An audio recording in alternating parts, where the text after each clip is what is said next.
I'm so proud of her to have watched so much happen in her life. She's an incredible businesswoman and she's really kind. You are pitted against your peers. Charli XCX threw shade at Taylor. Swifties are abuzz about a possible diss track on Taylor's new album. I don't hate you, and I don't think about this, but thank you for all the effort.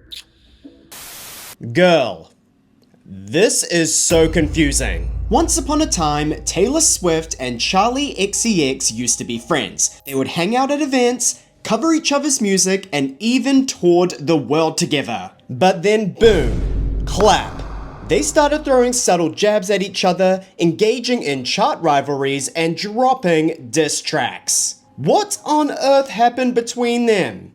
Let's break it down. But first, it is important to set out the friendship timeline between the two.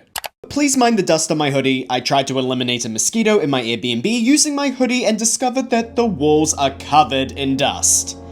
While Taylor started in the music industry a lot earlier than Charli, it appears that Charli was on Taylor's radar ever since the release of her first album, after saying that she was blown away with Charli's songwriting after hearing Stay Away in 2011. The two then interacted backstage at the Jingle Ball in 2014. They must have had a mutual respect for each other since Charli did a cover of Shake It Off for BBC Radio 1's Live Lounge, and Taylor included Stay Away in a breakup themed playlist in 2015. Additionally, Charli appeared as a surprise guest on the 1989 World Tour in October 2015, performing Boom Clap. Even with all of the friendly interactions, Charli was never part of Taylor's iconic girl squad, which had a glorious rise and fall in the mid-2010s. To learn more, go watch my video on it. By 2016, both artists went through very pivotal moments in their careers. Charli had become an experimental indie darling, working with the innovative producer Sophie to make music in the genre that is now known as hyperpop. On the other hand, Taylor removed herself from the public eye after her reputation was damaged by Kanye and Kim Kardashian. Because of this, Charli and Taylor did not have any interactions for a couple of years. But when Taylor made a successful comeback with the release of her album Reputation, she announced a world tour featuring two opening acts,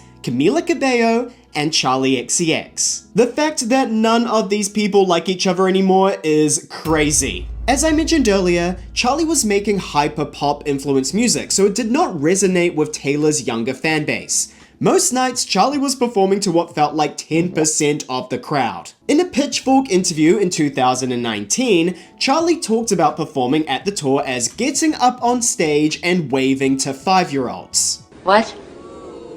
Swifties were clearly offended by this quote, because some of them are 5 3/4, and that is a huge difference. Charli clarified that her comments were taken out of context and reiterated that she was incredibly grateful to Taylor for the opportunity. Are you still on tour with Taylor Swift, or I'm on tour still. She's an incredible businesswoman and she's really kind. She makes us feel so welcome. It feels like a girl gang on tour together. It's really good. When the Reputation tour came to an end, so did Charli and Taylor's friendship. While they may have bumped into each other at industry events or at parties, there is no evidence that the two hung out ever since. Fast forward to 2023, Taylor broke up with her long-term boyfriend Joe Alwyn, and rumors started circulating that she was seeing Maddie Healy, the lead singer of the 1975. Although they were never official, they were clearly hanging out. At the same time, Charli was dating Matty Healy's bandmate, George Daniel. This meant that Charli and Taylor bumped into each other backstage at 1975 concerts. No photos of the two were posted online, but this was established with the release of Brat in 2024, which featured the song Sympathy is a Knife. In the song, Charli sung about feeling insecure and lesser than around another woman,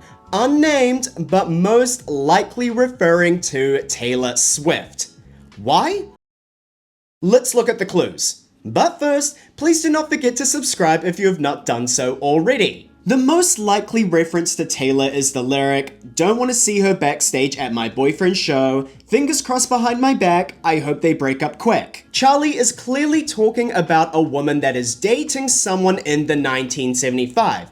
Does this immediately mean that she is referring to Taylor Swift? No, but in the chorus, she sings, "'Cause I couldn't even be her if I tried. I'm opposite, I'm on the other side." Here, Charli is saying that this woman is more successful than her and could not even attain that level of success even if she gave 110%. The only other famous woman to date someone in the 1975 at the same time as Charli were Taylor Swift and FKA Twigs. Now, I don't want to throw Twigs shade, but I highly doubt Charli was talking about her. Additionally, Charli sung about being opposite to the woman. This was most likely referring to Taylor Swift because she was the biggest star on the planet in the middle of the uber successful Eras Tour. While everybody assumed that this song was about Taylor Swift, nobody perceived it as a pure diss track. The closest lyric to dissing Taylor is the one where she hoped that she would break up with Maddie Healy. The rest of the song is about Charli battling her own insecurities and self-hatred for not feeling as successful as the other people in her industry. In her own words, she said, "The song is about me and my feelings and my anxiety and the way my brain creates narratives and stories in my head when I feel insecure and how I don't want to be in those situations physically when I feel self-doubt." Some days you can feel unbelievably insecure, other days you can feel highly competitive, sometimes you can feel like literal trash, and it's really emotional and it's complicated to deal with, and we're not supposed to talk about it, but these songs do talk about it. Taylor initially seemed unbothered by the song, trooping on with the Eras Tour and promoting her own album, The Tortured Poets Department, that released a couple months earlier than Brat. The Brat album immediately received universal critical acclaim and it was projected to hit #1 on the UK charts for the week. Then, out of nowhere, a couple days before the end of the week, Taylor announced a special variant of her album for sale,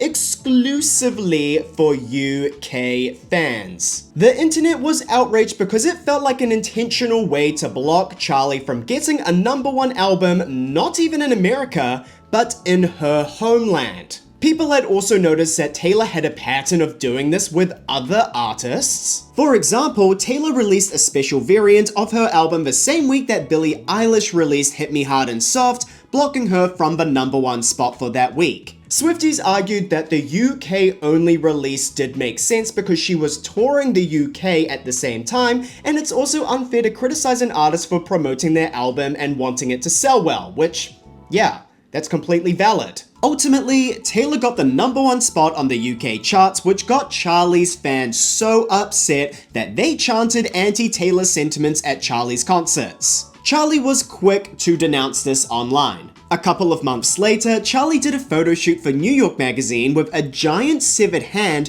that had a bunch of friendship bracelets on it. Swifties interpreted this as Taylor shade since fans would exchange friendship bracelets at the Eras Tour. But exchanging bracelets was also a common thing for people to do when they go to raves, which was the entire theme of the Brat album. Around the same time, Taylor complimented Charli in an interview saying, "I've been blown away by Charli's melodic sensibilities since I first heard Stay Away in 2011. Her writing is surreal and inventive always. She just takes a song to places you wouldn't expect it to go, and she's been doing it consistently for over a decade. I love to see hard work like that pay off." In this context, it felt like Taylor was not offended by Sympathy is a Knife and was not trying to intentionally block Charli on the chart. Taylor was even seen dancing to Charli's performance at the 2025 Grammys, which I've also made a video on. In October 2024, Charli released the Brat remix album. Fans were hoping that Taylor would make a surprise appearance on the Sympathy is a Knife remix, but no,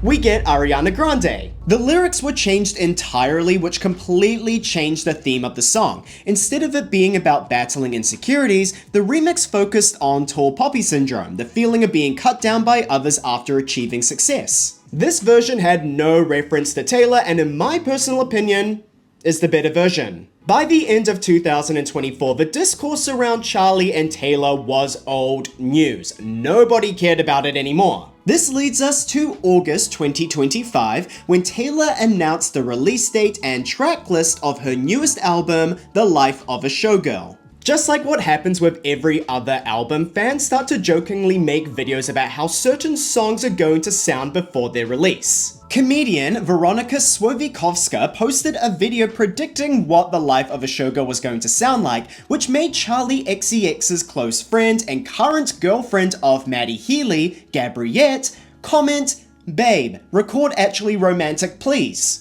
For those of you that are not hardcore Swifties, you probably had a brain aneurysm trying to comprehend this comment, so let me fix it for you. It should read, "Babe, comma, record, quote, Actually Romantic, end quote, please." If you are still lost, Gabriette was asking Veronika to record track 7 of Taylor's new album titled Actually Romantic. This got the internet buzzing, questioning why Gabriette wanted this specific track to be recorded.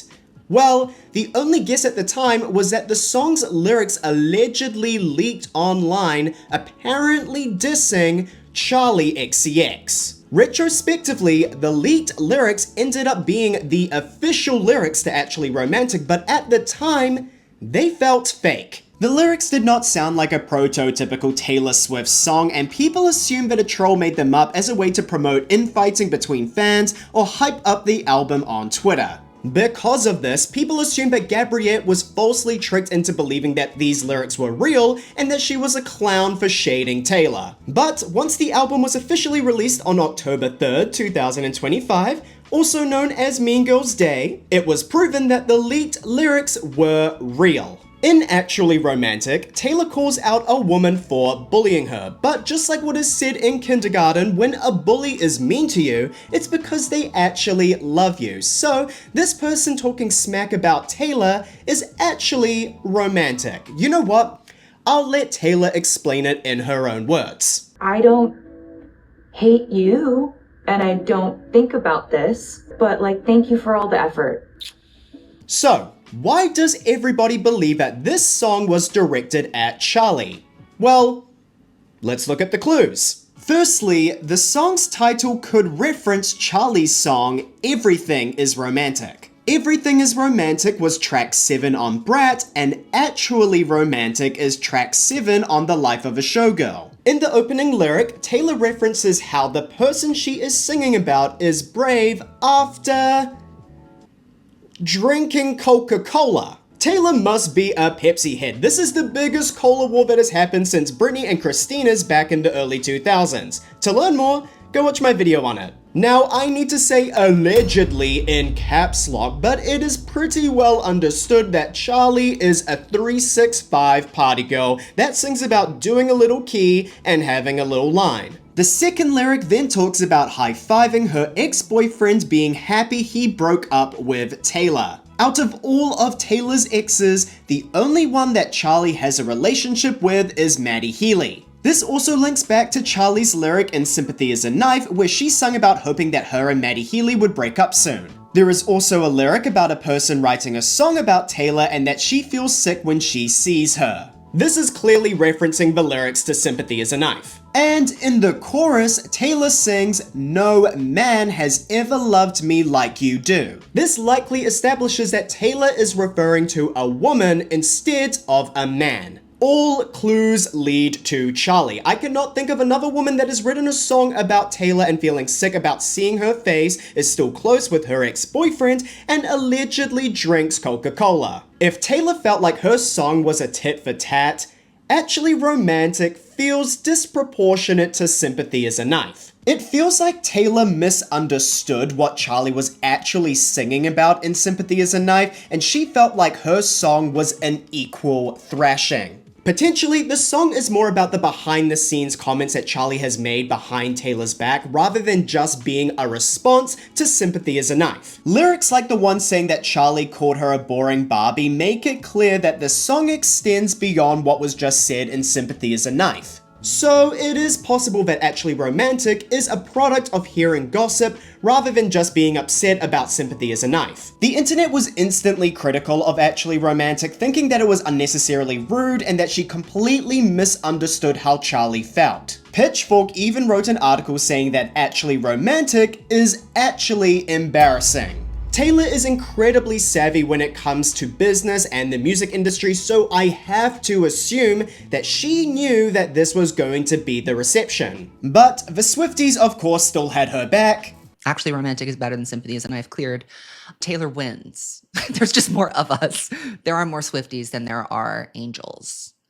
So Angels are going to be in hell for a while. As well as Nicki Minaj, that is going through it at the moment, let's just say. When listening to Actually Romantic, it does seem somewhat out of character for Taylor. It is easier for Charli to throw jabs at people in her music when her album title is literally called Brat, but Taylor was once the person that said, there's a special place in hell for women that don't support other women. While it might be unfair to say that Charli is allowed to be rude and Taylor isn't, it doesn't feel like the punishment fits the crime. From the information that the public knows, Charli has said that she felt insecure around Taylor, and Taylor's response was, I live rent-free in your head. Actually Romantic feels like Bad Blood 2.0, which was a diss track towards Katy Perry. Katy received a bunch of hate from the song when the main reason for their feud was to do with 3 backup dancers leaving Taylor's tour for Katy's tour. While emotions can be heightened and artists should not have restrictions on their songwriting,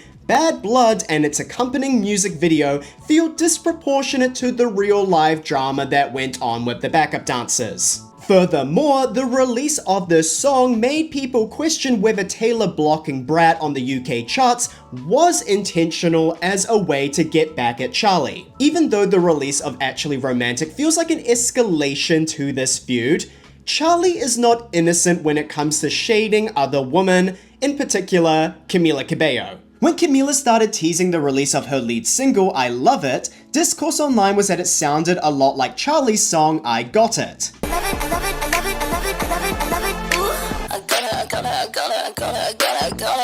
Camila posted a TikTok of her lip-syncing to the song in a car, and then days later, Charli lip-synced in a car to I Got It.